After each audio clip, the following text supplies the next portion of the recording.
Breaking news చూస్తున్నాం. రాష్ట్ర ప్రభుత్వం నేటి నుంచి వాట్సాప్ గవర్నెన్స్ సేవలకు శ్రీకారం చుట్టనుంది. ఇక ఇవాళ మంత్రి నారా లోకేష్ దీనిని అధికారికంగా ప్రారంభించనున్నారు. తొలి విడతలో భాగంగా విద్యుత్, దేవాదాయ, ఆర్టీసీ, రెవెన్యూ, మున్సిపల్ వంటి 161 శాఖల్లో సేవలు మొదలవుతాయి. వాట్సాప్ గవర్నెన్స్ లో భాగంగా ప్రభుత్వ అధికారిక వాట్సాప్ నంబర్ ప్రకటిస్తారు. దీని ద్వారా పౌరుల కార్యాలయాల చుట్టూ తిరగకుండా ప్రభుత్వ సేవలు పొందనున్నట్లు అధికారులు వెల్లడించారు.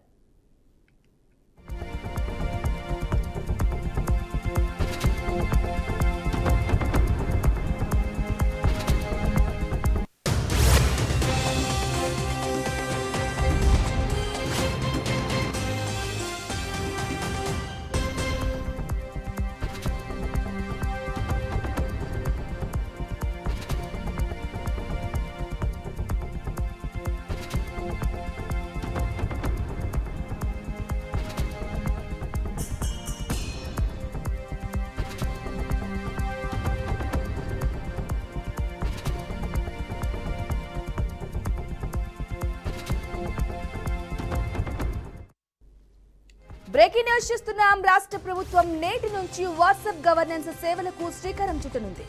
ఇవాళ మంత్రి నారా లోకేష్ దీనిని అధికారికంగా ప్రారంభించనున్నారు.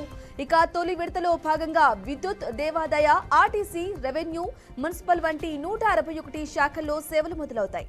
వాట్సాప్ గవర్నెన్స్ లో భాగంగా ప్రభుత్వ అధికారిక వాట్సాప్ నంబర్ను ప్రకటిస్తారు. దీని ద్వారా పౌరుల కార్యాలయాల చుట్టూ తిరగకుండా ప్రభుత్వ సేవలు పొందనున్నట్లు అధికారులు వెల్లడించారు. ఇదే అంశానికి సంబంధించి మా బ్యూరో చీఫ్ సాంబశివరావు అందిస్తారు. సాంబశివరావు, చెప్పండి, ఈ వాట్సాప్ గవర్నెన్స్ ద్వారా ఏపీ ప్రజలు ఎటువంటి సేవలు పొందబోతున్నారు? దీనికి సంబంధించి తాజా అప్డేట్ ఏంటి?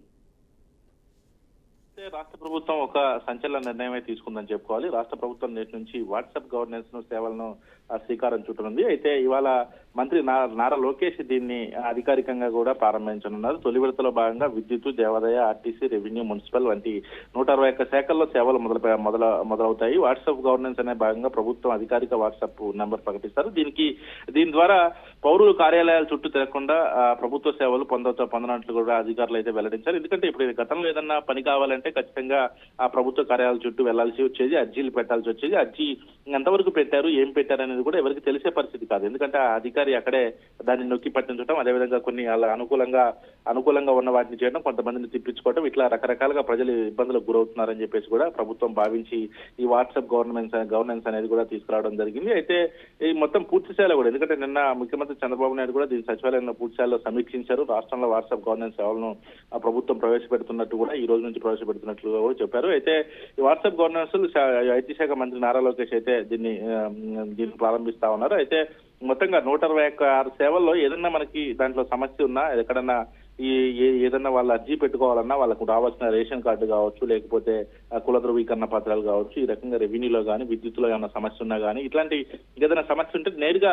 వాట్సాప్ లో ఆ సమస్యని మనం తెలియజేయచ్చు. సమస్యను తెలియజేస్తే నేరుగా ప్రభుత్వానికి వెళ్తుంది. ఎందుకంటే ఇంతకుముందు ఏదైనా కార్యాలయంలో మనం ఒక ఫిర్యాదు చేస్తే ఆ ఫిర్యాదు ప్రభుత్వానికి తెలిసేది కాదు. ఇప్పుడు నేరుగా ప్రభుత్వం నుంచి అక్కడ అధికారికి అలర్ట్ చేస్తారు. అలర్ట్ చేసినప్పుడు అధికారి ఖచ్చితంగా చేయాల్సి ఉంటుంది. చేయకపోతే అధికారి సమాధానం చెప్పుకోవాల్సిన పరిస్థితి ఉంటుంది. కాబట్టి తప్పకుండా ఈ సేవలు అనేది ప్రజలకు ఉపయోగపడతాయని చెప్పేసి అయితే ప్రభుత్వం భావిస్తుంది. కాకపోతే ఇందులో కొన్ని లోటుపాట్లు ఉంటాయి. ఎందుకంటే ఈ మధ్య ఆన్లైన్ మోసాలు, అదేవిధంగా కొంత ఆన్లైన్ లో డేటా చోరీ కానీ ఇటువంటి అంశాలు జరుగుతున్నాయి. మరి దీన్ని ఎట్టి పరిస్థితుల్లో కూడా ఒక క్లయింట్ తన ఎవరైతే బాధితులు ఉంటారో వాళ్ళ బాధని ఆ వాట్సాప్ లో చెప్పుకున్నప్పుడు అది హ్యాక్ కాకుండా వాళ్ళ డీటెయిల్స్ వేరే వాళ్ళకి వెళ్లకుండా చూసుకోవాల్సిన బాధ్యతను కూడా అధికారులకైతే అప్రమత్తంగా ఉండాలని ఫోరెన్సిక్, సైబర్ సెక్యూరిటీతో కూడా బలోపేతం చేయాలని ఇప్పటికే సూచించారు. దీన్ని కూడా బలోపేతం చేసి ముందుకు తీసుకెళ్లే దిశగా వెళ్తా ఉన్నారు అనుకోవచ్చు. మొత్తంగా రాష్ట్రంలో, దేశంలోనే ఈ వాట్సాప్ గవర్నెన్స్ అనేది మాత్రం ముందుగా ఆంధ్రప్రదేశ్ లోనే ప్రవేశపెడతా ఉన్నారని చెప్పుకోవచ్చు. ఇప్పటివరకు ఎక్కడ కూడా ఈ వాట్సాప్ గవర్నెన్స్ అనేది లేని పరిస్థితి ఉంది. మరి ఇక్కడ ఆంధ్రప్రదేశ్ లో మాత్రం సక్సెస్ అయితే మాత్రం ఇది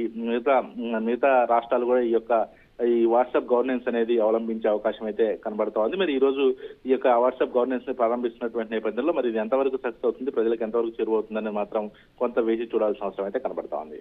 right Sambasivarao, thank you for the update.